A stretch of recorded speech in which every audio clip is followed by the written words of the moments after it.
Ladies and gentlemen, back at it again. The legendary Nerd-O Roundtable is here with the best of the MCU via Disney Plus.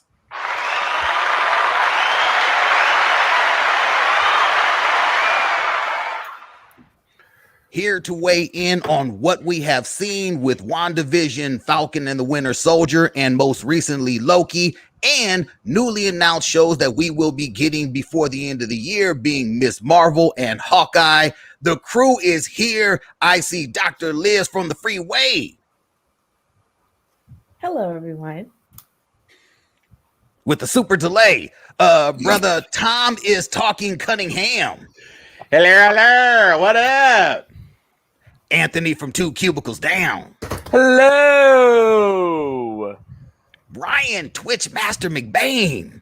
What's crack-a-lackin'? And last but never ever least, Mo the Man Kelly. Buenas noches. Buenas noches. Good evening. Buenas noches. All right, so we have been treated to what, and I agree with Liz, the growth of the Marvel Cinematic Universe on Disney Plus. You know, they rushed to get us WandaVision. They got it together with Falcon and the Winter Soldier, and they hit us straight over the head with Loki. Beginning with WandaVision, I know after that season finale, there was a whole lot of what the fuck going on. What, for anyone who wants to jump in first, was the main issue with WandaVision for you? Ooh, okay. Well, I'll take this one because I had high expectations for WandaVision. To me, when I heard after the fact that there were plans to include Doctor Strange, that was a missed opportunity to me. I understand why they had to do it, but I didn't think that Agatha Harkness, who was a great departure from the way she had been treated in the comics, being the quote unquote big bad, was particularly satisfying for me, especially when the final 30 minutes of the show was just a big head fake. And I thought the last show, aside from the Vision moment, which I thought was very heartfelt, ended up being a big costume reveal. And I did like the Darkhold tease, but I missed the larger tie-in to what I was expecting would be a tip-off, since we already knew at that point that Multiverse of Madness was going to be a major film and kind of an anchor film of the next phase. I just didn't see the connective tissue that made me say, this was essential. I appreciated it as a comic book nerd, but I didn't see how it really added to the overall narrative aside from the introduction of Photon. So that was kind of my thing. I was so really you didn't surprised. see the end connection to that follow up to their one going deeper into the story of Wanda, aka the Scarlet Witch, and finding out her, really deep nerdy comic origin that they had for the series, but also as the very next thing out of the snap. It brought us back into the universe past, Steve disappearing in time. Well, but we had Spider-Man Far From Home, which was a full post-snap show. And so to me, as far as what WandaVision represented, it was really, as far as I was concerned, it was a great homage to that West Coast Avengers arc. It was a great homage to some of the elements from the Visions. There were comic book things in it that I thought were great, and I thought it was clever. I'm just saying, I didn't really feel the connection to the broader universe in as substantive a way as we ultimately got with Loki, and perhaps even to a lesser extent with Falcon and the Winter Soldier. But Ryan, what were you going to say? I was surprised that we did not see Doctor Strange. I was surprised we didn't see Nick Fury, since at the very last episode, one of the scrolls comes down and it's supposed to be some big reveal. I'm like, okay, well, wouldn't it have made sense to Nick Fury to come down to talk to her? That really blew my mind. And also what really ticked me off was the whole Ralph Boner thing. It was just Why would Nick Fury coming down and talk to her? Because he's outer space. Well, that's where she was taking her. That's why. So if she was taking her, then she was going to go and see him. So that's a reveal for a later time. So were your expectations overall for the series, is it possible that you set your expectations too high, going with all of the pre-Easter egg news that was coming from the Nerdverse, not necessarily from anyone in Marvel, except for Paul Bettany's, ill tease, but all of that was coming from lay people outside of the studio. Was the hype bought into too much for you to actually enjoy what you were watching? I enjoyed what I watched. I will admit that my expectations were too high. We were all dying for Marvel content. So all these rumors were coming in. Who was the engineer? We're all talking about that. Is Mephisto going to show up?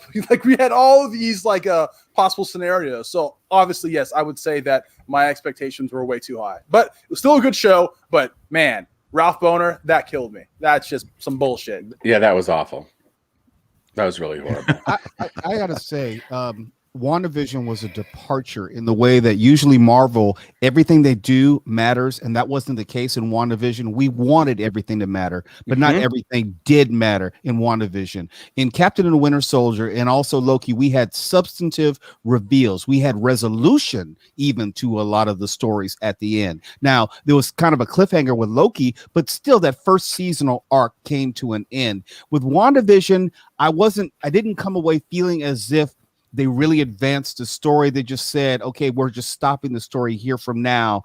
And Agatha Harkness, okay, she's, I don't know, talking to herself somewhere still or somewhere. I don't know what really happened to her, and I don't know her role in the larger universe. I understand what Loki's going to be doing. I understand what that series did portend for the larger Marvel universe. Obviously, with Captain and Winter Soldier, now Falcon and Winter Soldier turned into Captain America and the Winter Soldier. So we know how that portends and influences the rest of the Marvel universe.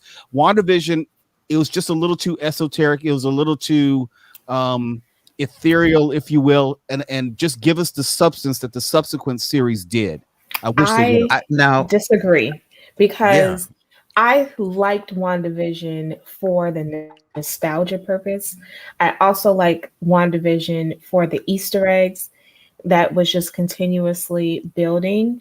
And then I even more thought that how it was so intricately more integrated the content in a way that we got to see and understand how Wanda developed before she became an Avenger. Because this way, clearly, we got to see her understanding of her backstory in a greater way that we didn't know. And it was almost like an evolution of why this loss to Vision was such a huge lost to her. And yeah, there were some hiccups, and I'm not going to dispute, because I think all of them have hiccups outside of Falcon and the Winter Soldier, which I think was perfect. Loki had some hiccups, but I still think that WandaVision was clever and was entertaining, but I can also see that there were people who were turned off from it, just like Ant-Man. Ant-Man was a comical thing, and people would probably watch that and say, or Guardians of the Galaxy. It was, what is this? And WandaVision gives that same appeal of, what is this? But then you eventually get it, and then it becomes so exciting in trying to put together all of the tidbits of American sitcom culture, and along with we do have a continuation to move forward. We're getting, there are some moving forwards moments here. It may not be as drastic as Loki, but we have a furthering of the story. Well, Barack, the Marvels. And this is for you, Ryan. Barack says WandaVision was nice because it was something new. Just hated the banana in the tailpipe at the end. So that was just for you. Some hiccups. We also want to give a shout out to the people who are joining us. We've got Jennifer and Devin, and we've got also Todd Anderson and Michael and Eric. So thank you for being in the Nerd-O-Rama room. We love Devin back. Yeah, we do. You know, And I knew Ryan. Ryan, do you have anything to say to our banana fan? Since he spoke directly to your soul with that comment. Oh, he's absolutely right. I mean, come on, man. I mean, when I saw Quicksilver, I'm like, oh my God, they're doing it. They're gonna do it. They tricked me, man. They got the fruit basket out and put it in my tailpipe. I was pissed. Yeah, it was a lot of tailpipery in that one. Look, Yeah, but I think it can't be X-Men been that undersold. way? But Well, no, X-Men, but the no, last let's few episodes- let's not attach the X-Men to this. Let's Right. not attach I'm that not bastard attaching stepchild it. to I'm this. not He attaching it, but certainly I'm didn't. saying Quicksilver itself, yes, it was a banana in the tailpipe, but come on. The last few X-Men movies have all been bananas in the tailpipe. Yeah, but that's Especially not the last MCU. Banana splits. Yeah, that's I not know. But see, MCU. no. So we can't count The- Fox. But Fox again, first. the WandaVision cannot be undersold with the importance that they put on developing and actually giving us Wanda the way we all knew she could be. We knew that she wasn't a bullet deflecting, Avenger, who would be, twisted stuff. We all were looking at Wanda through all of her appearances before that, like, dude, you're freaking Wanda. You literally created a whole universe in the comic books. They literally start off the show giving us that. If that wasn't like, oh shit, we're showing you how powerful this is, that she is an actual Nexus being herself. The where that show is leading to, again, I see in this, because there wasn't that direct connection, like the say with the end credit for Falcon and the Winter Soldier and Loki and all that. But when you think about the fact that the big film that we're going to get up first after Shang-Chi is Doctor Strange in the Multiverse of Madness. Yes, Loki connects to that, but Wanda's the co-star of that. You have to literally set her up and make sure that everyone knows how big of a problem she is. She's a huge problem for the multiverse, period. Oh, And it connects them with the Marvels. I'm just saying. I think And the Marvels started filming. WandaVision just had too much weight put on its shoulders. It was our first show out of order from what we were supposed to see when they released the order before Corona. And we just got thrown into this, honestly, entirely new idea of a show where we got taken through the decades of television. We got taken into a story within Wanda's mind. And then we got taken into a story outside of Wanda's bubble with everything going on with Photon and Darcy and all of them trying to figure out what Wanda's doing. It was just a big, I'm going to say just a vomit of a TV show thrown at us. And I think it still pulled through pretty good in the end. I mean, it moved the multiverse along. We got introduced to new characters. We got introduced to Wanda as the Scarlet Witch character because it's never been mentioned before. And her character just develops into this huge Nexus level being. Mind you, it was out of order. When we got this show, it was out of order, just like the ending of Black Widow was out of order with Captain America and the Winter Soldier. Those endings were their series of releases were out of order, but it still managed to pull through in the end and actually make a coherent sense to us. Yeah, I want to be clear. I'm not saying that WandaVision wasn't a good show. I'm just saying that as a person who knew her arc in the comic books, I could understand why a person who didn't know that arc, would be confused because, as Jennifer said, she had to convince people to even watch past the first two episodes because a lot of those people had no idea. She was the telekinetic who could make people crazy in the movies. That was the extent of her stuff.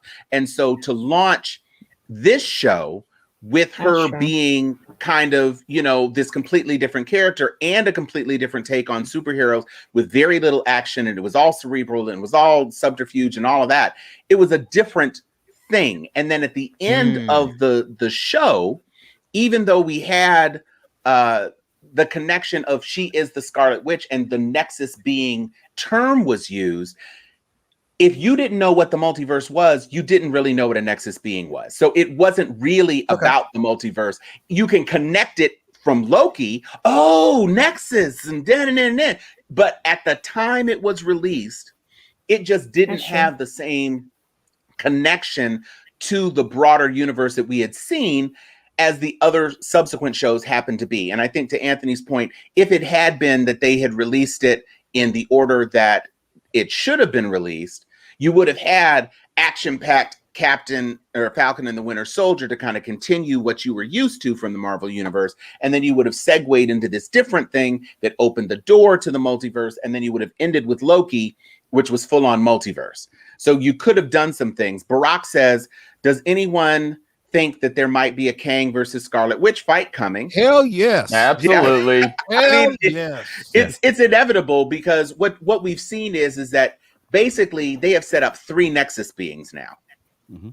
You've got Scarlet Witch, you've got Loki, and you've got Kang. All of them are very strange beings in the midst of the multiverse. And I don't think Kang's going to be one, I guess, character in the sense. They're going to be fighting multiple Kangs. Oh yeah. Before we get to Ant-Man and the Wasp: Quantumania, I believe that. I think there's going to be a few different Kangs that we're going to run into. It's not going to be one Sylvie Kang as well. fighting all of them. She's also a Nexus being. Wait, who? Sylvie. Well, but she's Loki. Yeah, she's a Loki. Yeah, Gator she's a Loki. I mean, look, there's a lot of Lokis out there to deal with. I love But you know what? I'm wondering if Scarlet Witch will actually face off against Kang, or will she be, you know, kind of tied up and brought back to reality in Multiverse of Madness? Is that the film where Doctor Strange says, okay, let me get into your head, let me fix what's wrong with you before we even get down the road? I mean, right now she's fiddling with the Darkhold. So yeah, I don't know if they're setting her up to be kind of like a Dark Phoenix-y sort of twisted take. But in the films that we are going to see, we've got Shang-Chi, we've got Eternals, and we've got Spider-Man. She doesn't figure to be a major presence in any of those films. And so probably Multiverse of Madness is going to be the first time where she really, really comes forward. And not to mention, we've still got Ms. Marvel coming and Hawkeye coming, not to mention What If. And they haven't teased any Scarlet Witch What If stuff. So I don't know if it's on the table, because you got to believe they would have shown at least a little teeny weeny clip. But She did an interview actually about, I want to say about 3 or 4 years ago, and they asked her, like, out of all the stories of Scarlet Witch, which one is your favorite? And she smiled and said House of M. So I think possibly they might try that storyline. But that's, you got to wait till you got X-Men. Yeah, that's true. I mean, you got to have at least Magneto. Mm-hmm. But the very fact that they played games with her with Ralph Boner indicates that that is definitely a trigger point for her. So her kids are a trigger point, Vision is a trigger point, and Pietro is a trigger point. So all of that, I could very easily see that turning into House of M. And remember, folks, we are stacking the deck on Young Avengers and Dark Avengers as we go. As we go. That's going on right now. There's a lot of stuff going on. I mean, that's another thing that can't be overlooked. The fact that Speed and Wiccan were introduced, that they are officially canon, and they weren't just an imagination, because you heard in the end, they're calling out for her. You know, Feige himself has said that that's not a mistake. It's not on purpose. You heard what you heard in the end, and you will see how that all plays out. We know where this is going. Right? Even if one of the variants of Kang we see is, you know, the Kang variant who was one of the founders of Young Avengers. Which one is that? Thomas? It's Iron Lad. It is Iron Lad. Iron Lad. Yeah. So Iron Lad is the Kang variant that started up Young Avengers, ultimately to say, "Hey, dude, there's a Kang coming." You know, basically, comic-wise, there's some shit coming. I'm trying to build a team to help stop a future me. Right. Some shit. There's some real shit that dropped in that series, and I think Ryan, you pointed out, it was just to wet our whistle, to get us, you know, through. We were dying for some MCU content. Yep. We had to get it. And, you know, hey, look, for me, it's far from an L, like, say, Inhumans. It's far from of the biggest L's on television, period, right? Come on. No one's saying that. So I was just curious as to what burnt, you know, so many people in the end. Because for me, I walked out of that like, oh, my God. Because maybe, again, lifetime comic book collector, maybe you see where stuff is going, right? Maybe it's not the same viewing as someone who's just a casual, like, I only know Marvel movies from the movies. You know, I don't know the Yeah. characters in the story, so okay, that's fair. Yeah, That's that's why you're a walking encyclopedia in a way that the average, what I determine an average person is not. You had to know a lot about WandaVision, the character, before you saw WandaVision to best appreciate it as you were moving through it. Otherwise, you'd do a lot of Googling after the fact and relying on other people informing you and bringing you up to speed, as opposed to just watching it and enjoying it in the way that I think more people could. It was more accessible and digestible in the way that Loki and Falcon and the Winter Soldier were. You didn't necessarily catch everything, but you didn't feel like you were missing so much you didn't understand, even after things were revealed. Well, now, to that point, with Falcon and the Winter Soldier, which, you know, they put a bum rush on getting this out. They were like, the people are out there with pitchforks. They're upset. You know, a lot of folks did not like the final review or reveal for WandaVision. We got to give them something fast. And they hit us with Falcon and the Winter Soldier. And the first, you know, 5 or 6 minutes of that series was some of the best I've seen, period. Film, television, period. That was one of the best action sequences ever shot. Did you all have your doubts on where this series was going to go? Did you think he was going to get the shield? Did you think this was going to be worth it after WandaVision? Anthony? I didn't think he was going to be giving up the shield. So I didn't think he was going to be giving up the shield, period. I thought maybe he just tucked it away in a closet, threw it under the bed, was too afraid to, you know, come out as Captain America. But the angle they took with him surrendering the shield and then giving it to U.S. agent like it was no big deal, and the shit he had to do to not earn it, and I don't want to say prove he deserved it, but to stake his claim to the shield. Yeah, I mean, he had to go on above and beyond for that. I mean, he went well over. I'm fighting super soldiers left and right. I mean, Sam Wilson's just a regular guy, no super soldier serum, no nothing, and he was holding his own against U.S. agent, against the Flag Carla. Smashers. Yeah, the Flag Smashers. He was holding his own. And he proved more than anything, he's the rightful heir to the Cap shield and to hold the mantle as Captain America. Can't hear You're John. muted. You're on mute. Set pieces aside, I have to say one of the most staggering parts of Captain America was that stunning 97-second performance by Don Cheadle. I was blown away. Emmy worthy. It was an accomplishment of the thespian arts, the likes of which we have not seen. But it really was the thing that stands out for me in Falcon and the Winter Soldier is the Dora Milaje. I've got to say, Yes. everything that led us to that point where she started the conversation with the Dora Milaje have jurisdiction wherever the Dora Milaje find themselves to be.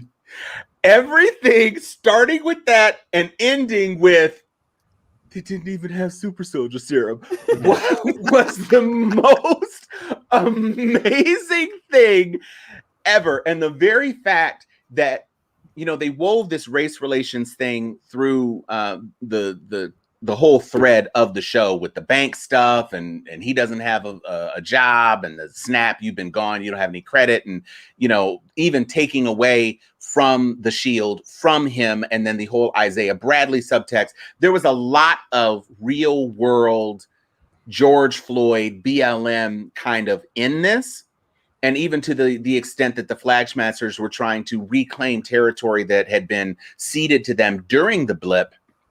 And now a lot of those were persons of color, including the lead one, Carly. So all of that kind of came to a head for me when you brought them 6 super sisters who just came in and kicked the ass of the new Captain America. I lived for that. Captain Cuck, by the way, that's his name. Captain America. Stop trying to make Captain Cuck happen. Tom, but your point highlights why I think people less appreciated WandaVision. They didn't tease you with a little bit of Wakanda. They gave you Wakanda. They gave you the Dora Milaje. You didn't have to think about what would happen if the Dora Milaje and U.S. agent were to fight or were to meet. They gave you that. They didn't tease it to you. They actually gave it to you. Yeah, it was fan servicing, but it also advanced the story. They also retained that connectivity between the Winter Soldier Bucky and the Dora Milaje, they didn't run from it, they ran to it. That's right. But but I think that that's an almost unfair comparison when you think about the fact that WandaVision had to shoot right smack dab in the middle of all of Hollywood shutting down. That is why WandaVision is shot on a lot. That is why WandaVision has a small, controlled staff. There was a point in time where even Falcon and the Winter Soldier, they had to pause it and shut down production because of COVID. All these other shows we're seeing have the benefit of Hollywood opening back up. With WandaVision, they had to say, dude, we've got to get something out. We promised people we're going to be giving them something. What can we shoot on a lot? No green screen, and just tell a complex story for everyone that's sitting at home. Those are things that we can't just, throw out and just like, that shit was whack. No, that's incredible filmmaking under the circumstances when everything else was done. Everything else was on hiatus and in rerunville. Some of my favorite parts of Falcon and Winter Soldier is when someone would say something or do something to the Dora Milaje, and I'd say to myself, oh, don't do that, brother. Don't do that. Like when Captain Cook put his hands on one of them, I was like, oh, man, you about to get your ass whooped. Oh, don't do that. I loved the fact that they were in that show whooping ass, and they were just so well established. Just chef's fucking kiss. I mean, for me, that series is as weird as it sounds. It did for me the exact same thing that Black Panther did. It actually made me, as a lifelong nerd, as someone who has never seen myself in comic books, much less anything film-wise. Growing up before Blade, I don't think we had any serious comic book leads in a film. You have Blank Man, you have Meteor Man, you have nothing serious. You have Shaq with Steel, and those are fun films, but we had nothing serious where we were a lead before Blade, right?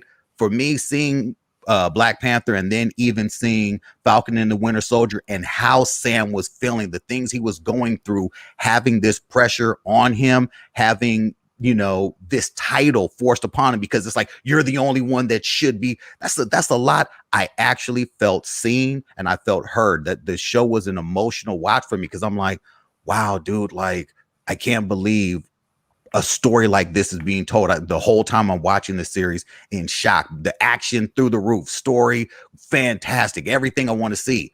But what they were talking about, what they were dealing with, it touched me personally. It's almost like I look at Falcon and the Winter Soldier and Captain America and the Winter Soldier now as almost outside of my ranking when it comes to series. I said, nah, that's just something I like, period. And I'm not going to put it in as like 1, 2, 3. No, the shit was just fantastic and it touched me.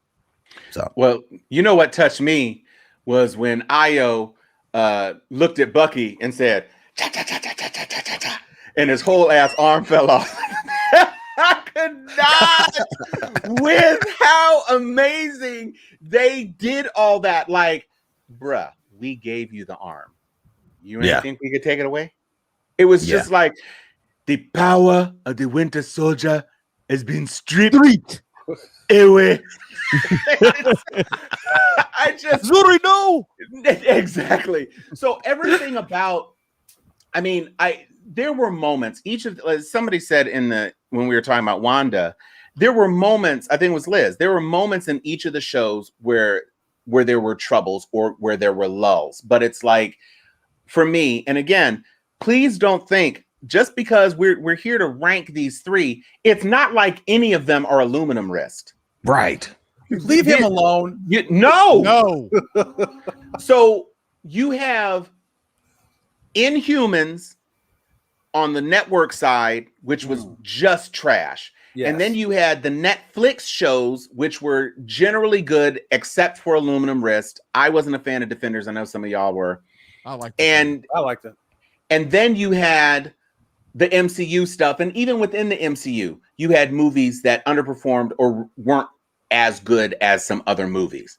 These series, because of their length and because of the expanded storytelling you could do by having it episodically in 6 hours with WandaVision and however many hours with Falcon and the Winter Soldier and Loki, you were able to do a lot story-wise that they did not manage to do in some of their other serialized exploits. So from that standpoint alone, these are all good series. But you know, you're looking at fine points when you're talking about which is the best. And from a best perspective, I'm talking about what is the best integration with the overall 10-year span of 23 plus movies, Right. 24 now with Black Widow, that integrates these things in the way that Feige promised us the small screen and big screen would integrate, and that we've never really gotten up until this point, where you see it's not only stuff that happened from the movies that's impacting the small screen, it's also the small screen, which is obviously impacting the big screen. And that, so from that perspective, that is what I'm thinking about holistically as far as trying to measure best, quote unquote. Now, Barack has a question that Devin has already answered. Who is everyone's favorite MCU character so far?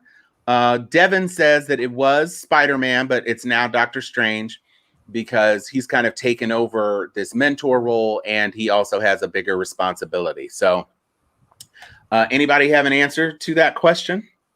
I do. And mine is Doctor Strange. When I first saw the Doctor Strange movie, I thought it was the best at the time. It slid a little bit down the list as I watched the Winter Soldier, I think, is at the top for me. But Doctor Strange, the character, I think he's going to be the leader of the Avengers going forward. He's going to have the greatest, I guess, change and evolution as far as story arc. He's going to have to lead this new team of Avengers.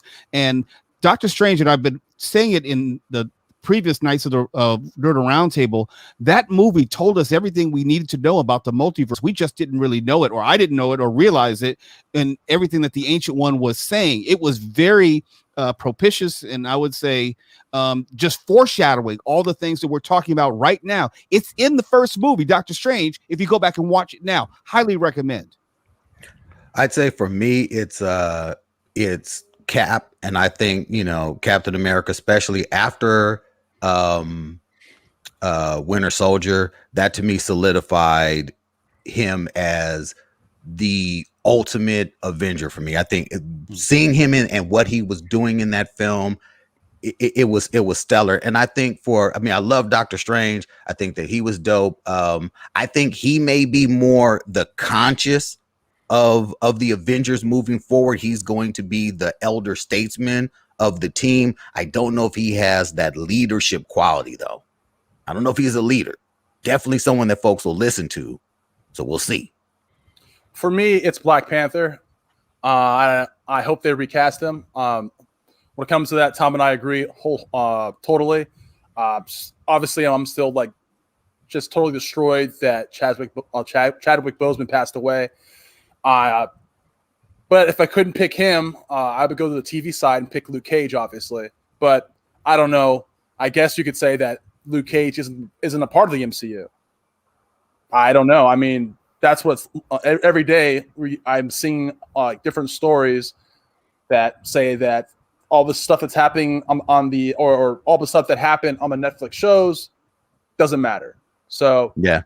The most recent line on that is that both actors have been recast, or both characters have been recast, that they are looking at actually doing a Heroes for Hire series, and neither of those actors will be making an appearance in this. It's supposed to be a total relaunch within the MCU. We'll see. That's but that's, you know, when you say both, you're talking about aluminum wrist, right? Yeah, leave him alone. Wrist and Iron. Okay. No, he definitely need to be recast anyway. Wasn't nobody sweating him. Yeah. But what about for you, Anthony? I'm going with Captain America, Steve Rogers. I mean, his story arc, his character development was just astonishing, from First Avenger, Winter Soldier, Civil War, the shit he pulled in Infinity War and Endgame. I mean, just what he bringing everybody together, breaking them apart, bringing everybody back together again. Just he was the glue that, you know, fell apart and then brought everybody back together and held them there. Gave everybody the inspiration, the will to, you know, what they can do in Endgame and get the stones and bring everybody back. And, you know, if we lose, we'll do that together too. Hey, that was a hell of a speech you gave. I'll say that. Yeah. Well, man, did you write that down? Did you practice that? I'm gonna say, and Liz is back with us, so you need to think about your favorite MCU character, Liz, so that you can offer a response. I'm going to say Captain Panther because I think hands down, Captain America had the best arc as far as a trilogy of movies. We got to see the real humanistic side of him from being completely unpowered and turning into a war hero who sacrificed love and everything to save the world. And then in the second movie, we saw him give, I think, arguably one of the tightest performances in the whole MCU, between an excellently plotted, excellently paced, excellently acted, and also still at the core of it, that relationship between him and Bucky, with an uncertain resolution, but with the understanding that probably everything was going to be okay. And then with Civil War, you introduced us to the Black Panther character. And as inspirational as Steve Rogers was within that small network of basically heroes, and of course, to the larger extent, the soldiers he was leading in the war, Black Panther inspired an entire nation.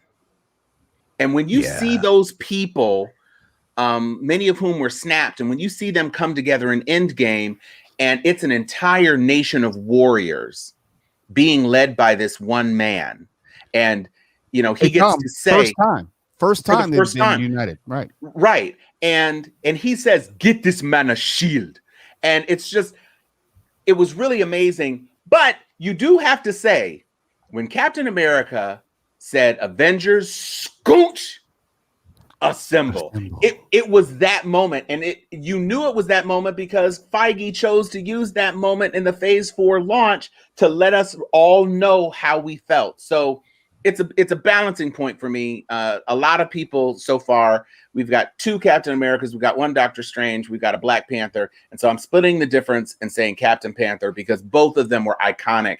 And even going back to the BET show where it showed Steve Rogers fighting T'Chaka, they were both the avatars for their nations.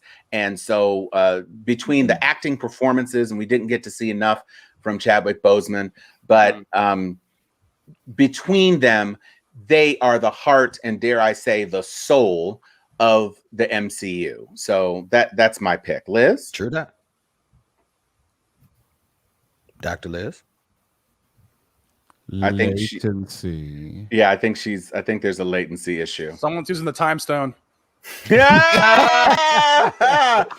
So let's hop to we do have something. Debo Samuel, who is a first-time commenter now, he starts off by saying he knows what the next interaction between Thor and Loki should be, and he refers back to Ragnarok. "I thought you were dead. I saw you die. I mourn you."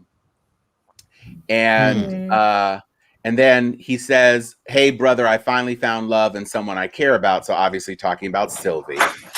And then Thor, boy, Debo is auditioning for the writing room for the MCU. He's literally writing his thing.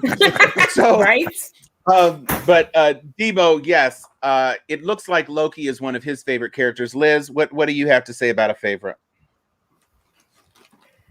I don't know. I am a Doctor Strange person. There you go. Okay. Where you are a strange person. I thought that Doctor Strange was so different. And the notion of fighting like intellectually, and I think that he just fits the character so well. Benedict Cumberbatch.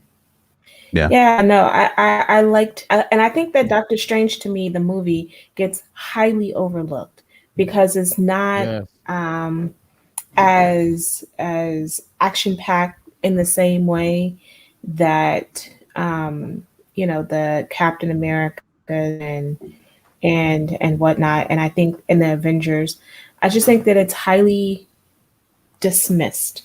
But I'm still a Doctor Strange, person outside of course, Black Panther. I feel like outside of Black Panther, which was, I think, still a phenomenon, because it went to places that I just didn't think it'd ever go. Yeah. I can Like agree the with that. colonizer Like comment? Black Panther, it's almost in a category by itself. It really, Yeah. really, truly is. It was changing for an entire nation. I mean, you have not seen any of these other films have people come out in garb and doing their own cosplay, in a theater like that. You just did not see it happen. So I think that is what made Black Panther. It's in the category of itself, It and that is. character, he's someone that's someone who I'm like, I can't put him into do I like him? But no, it's like, dude, you're in your own category, you're in your own no one can ever touch that character, that performance that he gave us in Black Panther, what that movie meant to the world, I've talked to folks who who have they were like 3, 4, 5 hour lines to squeeze into like little shoebox theaters in Africa to see this film. That film was life-changing for the world. And it made a difference for the Marvel Cinematic Universe. I think that without Black Panther, we would not be seeing the complexity and the complexion that we're seeing within the Marvel Cinematic Universe moving forward. That movie was so big, so huge, that people that aren't even really fans of anything that has to do with comic book movies were saying to themselves, you know what, maybe I should check this out. Everyone's talking about it. That's how big it was. Yeah. If I could just add one thing, I would say Black Panther changed not only the direction of the MCU, but also changed the rest of the world as far as how we felt about the MCU. It was no longer just for people within this nerd world. It was Black Panther was for everyone at that point. That character was indicative and aspirational as far as what we would want ourselves to be. I mean, and we've talked about this before. Captain America was a soldier, but T'Challa was a king and a representative of a country and a people. And I think people responded to that far more than Captain America, because if you didn't necessarily buy into a white American soldier in World War II during a still segregated America and segregated armed forces, it's not going to have the same emotional impact as a T'Challa who came forth and actually saved his own people and then ended up in Oakland and said, we're going to set up shop here and help some folks over here as well. I mean, that spoke to people in ways that Captain America just fundamentally could not. It reminded me of Nelson Mandela, right? So when Nelson Mandela became free, he did a tour of America. And I think I'm probably one of the youngest on here. And I still remember him coming to the Forum in LA and speaking. And I think I have my t-shirt somewhere. And the response, even then, if I'm not mistaken, the early 90s? I think it was early 90s. The response of him coming to the Forum and the long line. And I was a little girl, so I couldn't really grasp why I'm walking forever to go to the Forum. And there's not a football, anything. There's not a service happening. Because for those of you who are not from LA, the Forum is right next to, at the time, it's no longer there, the LA Sports Arena, which is where the circus was, and Neon Ice and all that other stuff. So it's like, why are we walking here in the middle of the night? And it was the same kind of energy that we had, I feel. But younger people probably don't have an inkling, as and so T'Challa became that thing that you can kind of come around. I mean, it gave just the nation, and it gave especially young African American children, something to aspire to when it comes to seeing yourself as a potential superhero, an actual superhero, not a sidekick, not someone who sacrifices yourself for the hero in the film, like go on, I'll take this knife right now. No. he was the one, because we see that time and time again. We were always the sidekick, which they revisited in Falcon and the Winter Soldier. Falcon and the Winter Soldier, that right there. Yep. Right. Well, that and right there. the- When he's in the truck, he's like, that right there. You disrespected me by calling me the wingman. The fuck out of here. And You know? the thing that was great about Black Panther 2 is that unlike superheroes who could fly or, throw lightning bolts or, have an impossible suit of armor. Black Panther was smart. He was brave. He was resolute.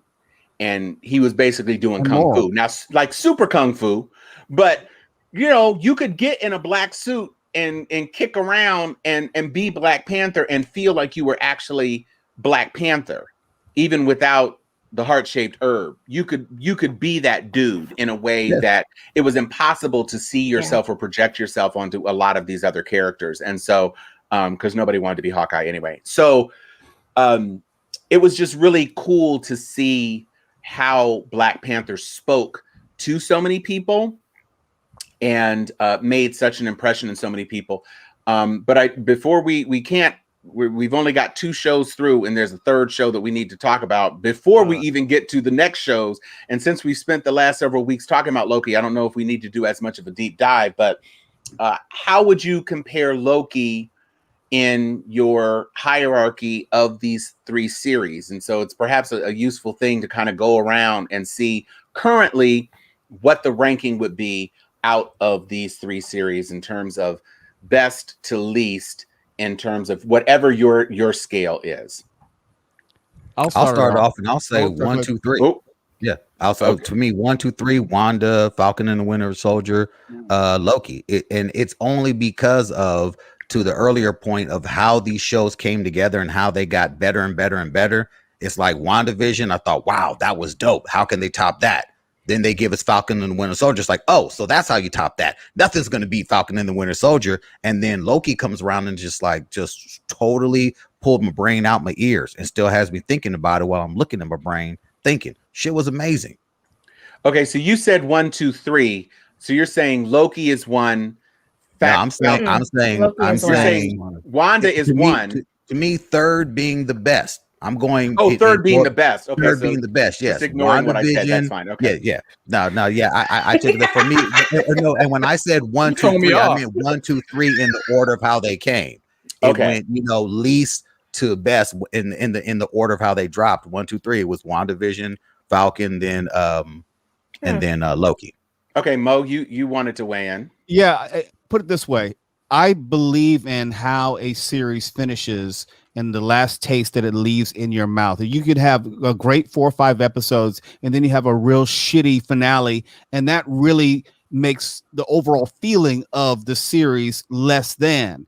I would say my favorite would be Falcon and the Winter Soldier. It was the most even. It had the big reveals at the end. There was resolution, and I thought it was telling a story that was very daring for this time in America. It was running parallel to a lot of things in America. That's why it's my favorite. Loki, I thought, was a bit uneven. It was a great story. Visually, it was spectacular. It was beautiful, and it had the great reveal at the end. If Loki had the type of season finale that WandaVision did, then Loki probably would have been at the bottom for me. And I already know for Anthony it's at the bottom for him, so we could just assume that. But I would say WandaVision was very good, and I think WandaVision was a little too smart for most people, and it required other reading before you could even see it and best appreciate it. So it's number 3 on my list. Not that it was bad. I'm just saying, in reference to Falcon and the Winter Soldier and also Loki, Falcon and Winter Soldier and Loki gave us the most. So I'll rank them in this way. My top pick is Falcon and Winter Soldier, second Loki, third WandaVision. All right. You ready, Ryan? Oh, yeah. My 3 favorites, my top 3. First, Falcon and Winter Soldier. 2, WandaVision. 3, Loki. Falcon and Winter Soldier, I love how it was written. The characters, Captain Cuck made me laugh. Isaiah Bradley just got me mad, and I felt bad for him, and it just hit me emotionally. He was bad. The action was great. WandaVision I liked. It started out slow, and then it started to pick up. I was like, okay, the people they're bringing in was great, and then the finale kind of fell short. Loki I liked as well, but it kind of dragged at certain parts a little too much for me. But it's still a good show. But I got to rank them. So like I said, a Falcon, WandaVision, Loki. All right. And Fernie. That's easy. We already know my order. Right. We got Falcon and Winter Soldier. That show, that was the pinnacle for their series, their MC series. You have one of the most cunning and daring villains with Baron Zemo.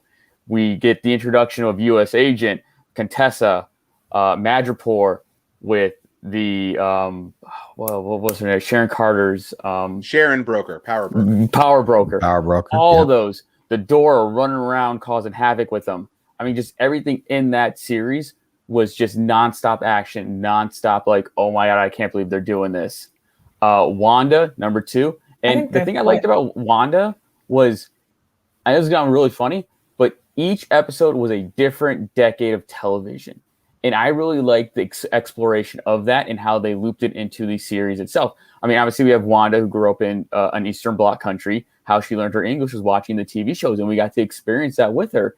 As, okay, this is where she learned this, that. And we went through each dimension of television with each decade of the different styles that they would film in. And yeah, obviously the series finale was kind of lackluster, but I still think it was a really well told story. Now, unfortunately, that wasn't Loki's part. That series was just, I mean, we had to go like, 4.5 episodes just to get something out of them, something tangible that we can latch onto. And even then, that was probably like the last 10 minutes of the 5th episode. And then episode 6, which I actually liked episode 6, when we're sitting down with Kang and he's explaining like Kang set up Phase 4. He set up the Multiverse of Madness. Hell, he even says Multiverse of Madness and Far From Home when he's talking to him.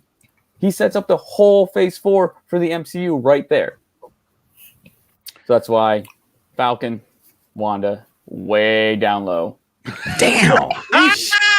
Way down low. Into the clip. Yeah. Man. Wait, I'm gonna just throw Internals was it Inhumans in between those two? Oh my No, God. you cannot. God, No, damn. no, you Yo, cannot. that's unnecessary. Yeah, that's right. That's There unnecessary. was no What's on the saving play? grace on the Inhumans. Flag on the Nothing. play. So Liz, it's to you. Well, I'm going to be different. I don't have a ranking because I feel that each of them do something so different that you can't compare the three.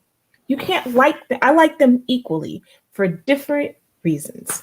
I think that first 20 minutes of Falcon and the Winter Soldier has you so sucked into the story and exhausted, and you're like, wait, this isn't a movie? And theater-like action is rippling. And it had so many different stories that they were able to kind of tie in together, which I thought was really good. I mean, and as I said earlier, WandaVision was just the nostalgia and the Easter eggs from all the sitcoms was just everything for me, especially since I watched 99% of them. I'm not a big Leave It to Beaver fan. So some of them I was just like, I really didn't care about this, but I appreciated it so much. And then all of the underling characters that you never thought, the one from Ant-Man, you never thought was going to get, when at the end of Ant-Man, it was see me again. He's like, well, that it was going to be like maybe they'll go out for dinner or something. Well, yeah, he's going to see him again. I think he's going to see him again. So it's like he has a role, like, and to see from Thor, an ancillary character kind of dropped in. I just thought it was refreshing. Like, I loved WandaVision. And I liked Loki for other reasons, like the notion of how interconnected and how this is intertwined with so many different things that we've seen in the past. And especially, again, to Dr. one of the things I hated of Doctor Strange is I was like, dude, you guys are leaving us hanging at the very, very end. Like, how does this tie in? How did that extra after credit scene? Like, what is this? When are we going to get back to this? And to see it happen so many years later, like all of them are just so good for so many different reasons. All right. All right. Now up next, or actually, which one is up next? Hey, Is but it Hawkeye or well, but wait, I'm gonna have to do my 3 though, bro. you didn't do your 3? I get to do my 3. No, So sorry, man. We gonna get through it. No, I thought you did. So I will say this. I'm ranking them as Falcon, Wanda, Loki, but kind of Wandoki.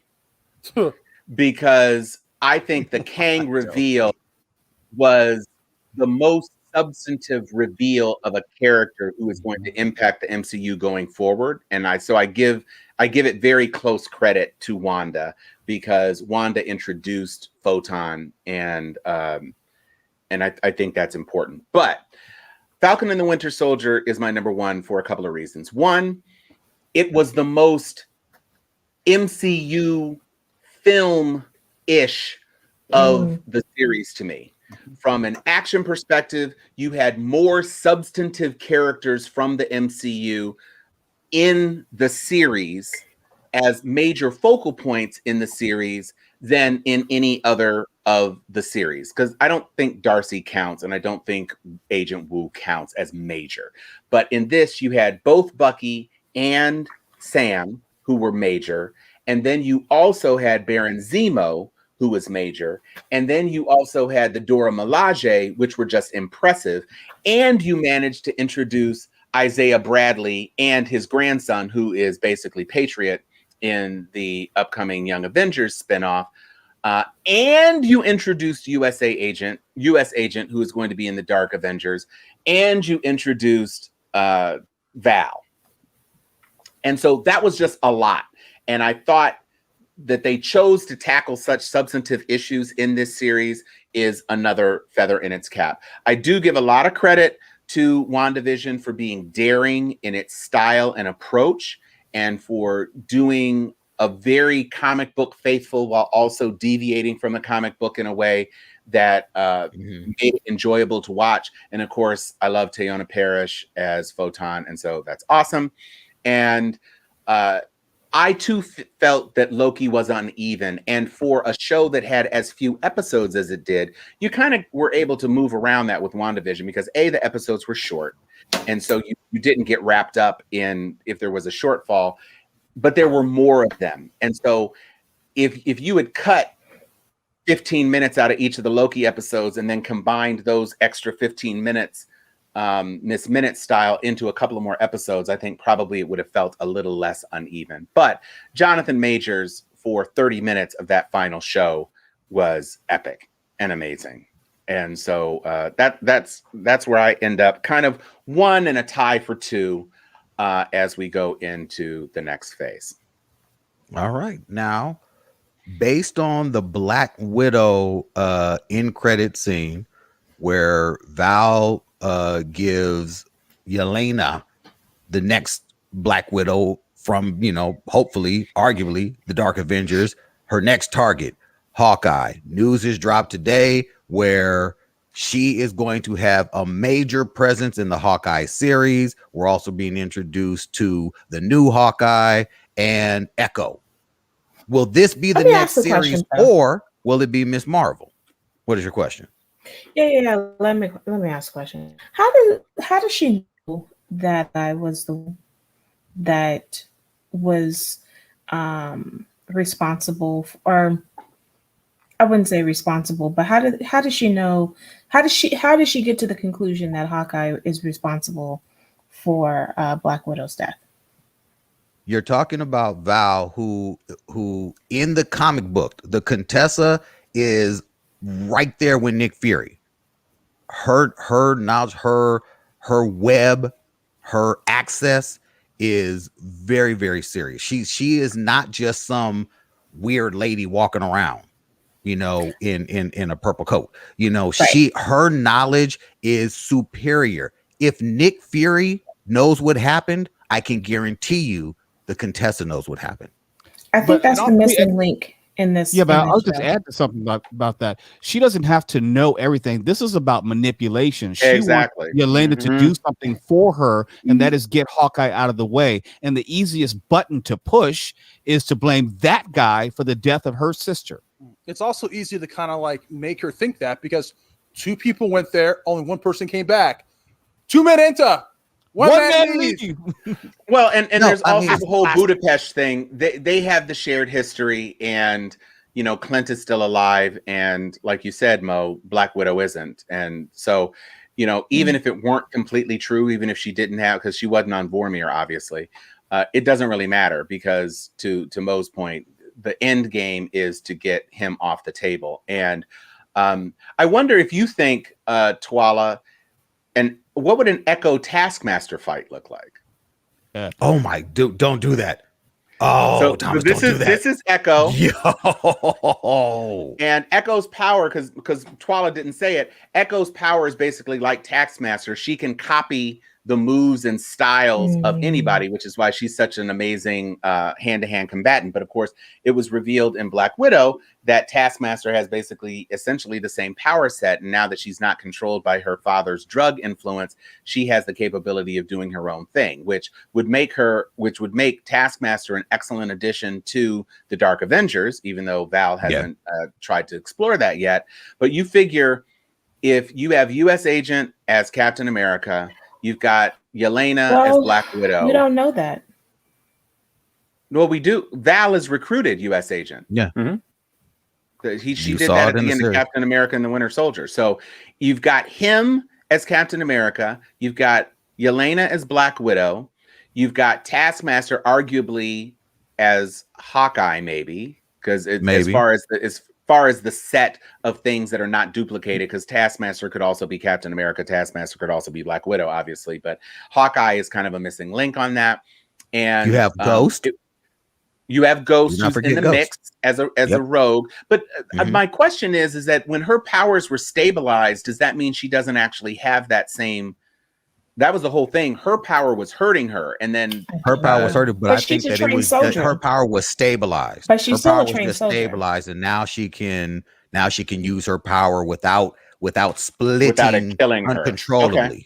Right. Now she controls it more like the comic book Ghost. Right. And so there's lots of people, and not to mention Power Broker, and you got 7-Eleven, 50 billion freaking widows who could jump into the fray. It'll just be interesting to see whether or not they're deciding that Clint Barton, arguably the least popular of the Avengers, is it's time for him to go. And you get Kate Bishop, and you've got Echo, and you've got America Chavez coming in, and all these other female characters, and you're building up rosters for multiple different groups, because Eternals is not going to get it. I just don't see Eternals as being the big group. And hey, look, man, don't never count out the MCU. Don't forget Blonsky too, I like because Abomination plays heavily into the She-Hulk series, and he was someone that was, if you go back to which one was it, a meeting at a bar, whatever, when they were going through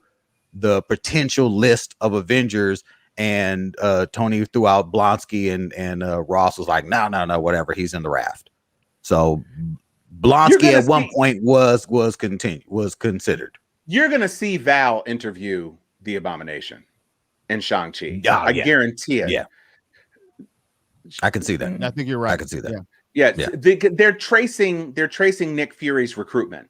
So every time you have somebody who's not the central character who is teased, that's got to be why they put him in Shang-Chi, because it's the next movie. She's already recruited 2. And so he's the Hulk for her Dark Avengers. Yeah. Makes sense. And so the only one you don't really have, because Valkyrie would never switch sides like that, you don't have an Asgardian to jump on, and you don't have the Executioner, because the Executioner's dead. So now, but Thomas, recruited. you know who they're going to introduce? They're about to introduce in Love and Thunder, Ares. Oh, on the Greek side. Yeah, They're probably going to Ares kill is him off, though. Ares is coming through Love and Thunder.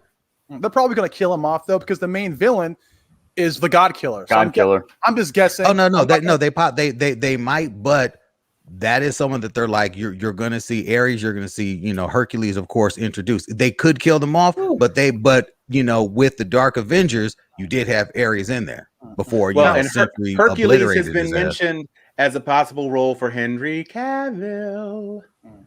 I can see that. And might I add, I'm just speculating here. I'm not betting no crow or anything. All right. Well, in another bit of casting conflama, dude, it has been noted that Michaela Cole has been added to the cast of Black Panther, and there's some speculation that she might be Storm. Now, I don't know why you introduced Storm without T'Challa. That would really kind of piss me off, but it would be hurtful only because we know the comic story. Right, exactly. But as an introduction to the X-Men without doing an X-Men story, without saying, hey, here's a team of mutants who for some reason or other, they've been together all this time. If they introduce the X-Men as far as being just characters throughout several different films that eventually all come together, through a natural coming together. Shit, maybe, you introduce Storm here, you introduce someone else there. That's how you could do it. Mm.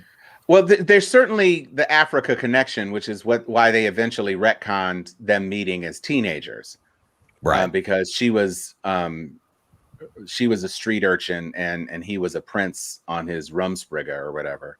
And so that's how they did retcon it. Now, if you introduce her as Aurora Monroe without manifesting any powers, because in the next Wakanda film, we have a new T'Challa and they can hook up, then you better say that again. That would be fine. But I don't think you introduce Storm in a Black Panther movie without a male Black Panther. I just don't see it. I don't know. It could just be a tease. It could be, an end credit where it's just like some mind-blowing shit where, somewhere in Wakanda, someone is causing there's some unnatural storms, just like a tremor, underneath the earthquake under the Atlantic earthquake under the sea. In the end of that film, we get, there's some weird storms going on right outside of Wakanda. We need to go investigate. And, the last scene is her with the full on, white hair and all that shit. I lose my mind. She can do Storm. She can do Storm all day long. Twice on Sundays. I don't know how they would bring her in, and also I don't know how they're going to bring in the mutants. Still, I'm very curious to see how they're going to do that. We don't need to predict this. Just let Marvel do what they do. Right, Marvel's going to do what they're going to do. Anything yet? They're going to do what they do, baby. Oh yeah. Hey, speaking of Marvel, okay, so Miss Marvel, Kamala Khan. That's right. I'm thinking that will be the last one of the year. It wouldn't make sense to push Hawkeye back when you just gave us the tease. No, there's a million different toys out. That doesn't count, Liz. But I'm just making a statement. Her toys are out. Like there's Hawkeye toys out. Liz, what are you saying? Yeah, but Hawkeye. There's toys for everybody. No, there's toys for everyone, and the toys that they have right now are more connected to the Avengers video game.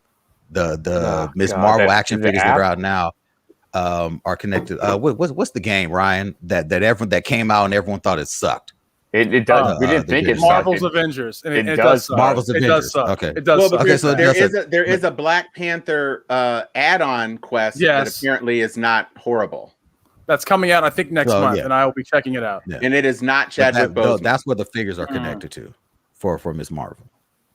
But there are toys. Yeah, it's just a way. That one will probably be end of the year. That's the only one that's it's a head scratcher. That's a head scratcher of a series. That's like a wow. You guys are really going for this Miss Marvel thing, huh? It depends. Cool story. No, they might introduce her earlier and then as some lead up to build some sort of interest in the character. They have all these other movies. We don't know what one shots are going to be seen between now and then. Well, okay, so let's look at the rest of the calendar to kind of do some prognostication. So we know that What If is coming August 11th. August 11th. Yep. And they've got 10 episodes. So if you presumed that they were just running them one a week instead of doing like a double episode drop to start it off and then just go, 8 more weeks, that leads you into Shang-Chi. And so you have a big gap between Shang-Chi, which is September, and Eternals doesn't drop until November. So it makes sense that you would drop at least one of those series after Shang-Chi's first 2 weekends, but before the Eternals. Okay. So the question would be, where does it make more sense? I would argue it probably makes more sense to drop Hawkeye first, to Twala's point, because if Shang-Chi ends with Val recruiting Abomination, then Val's promise to Yelena is a nice setup for Hawkeye. Whereas Ms. Marvel is totally disconnected. And then you could drop Ms. Marvel between Eternals and Spider-Man, which is a late year release, because Ms. Marvel's characters are going to have, I think, more direct impact on Multiverse of Madness than I forgot, because that's where you got America Chavez drops first, and she's also been connected to Doctor Strange. But I would also think it's Hawkeye because of the two series. Hawkeye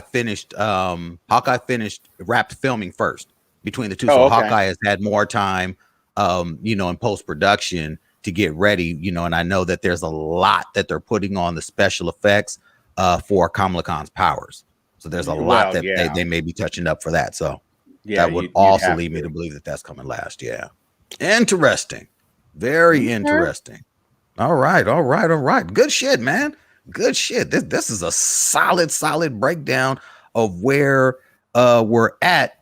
Now, next week, next week is the in-between week before we get to What If? And this is a big one. I'm wondering if we can tackle the films. It's a lot. I know the films are a lot. It's a whole lot, but I think we can do it. Well, we can tackle some of them at least. We barely got through 3 series in an hour. I want to do Snake. We're not going to touch upon Snake Eyes. We're not going to touch upon Snake Eyes next week. Yeah, we need to. Yeah, we might. Yeah, we could do Snake Eyes. Yeah, absolutely. Throw some Snake Eyes in there. So going ahead, close it out. Close it out, Tawala.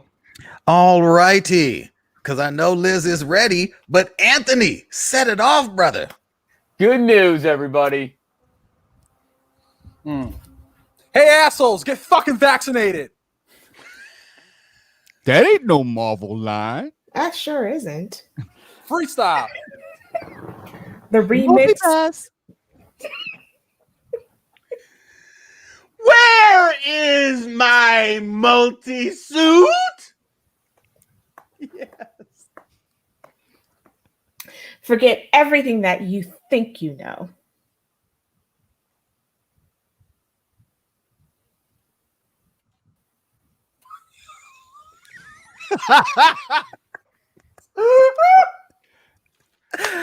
Excelsior!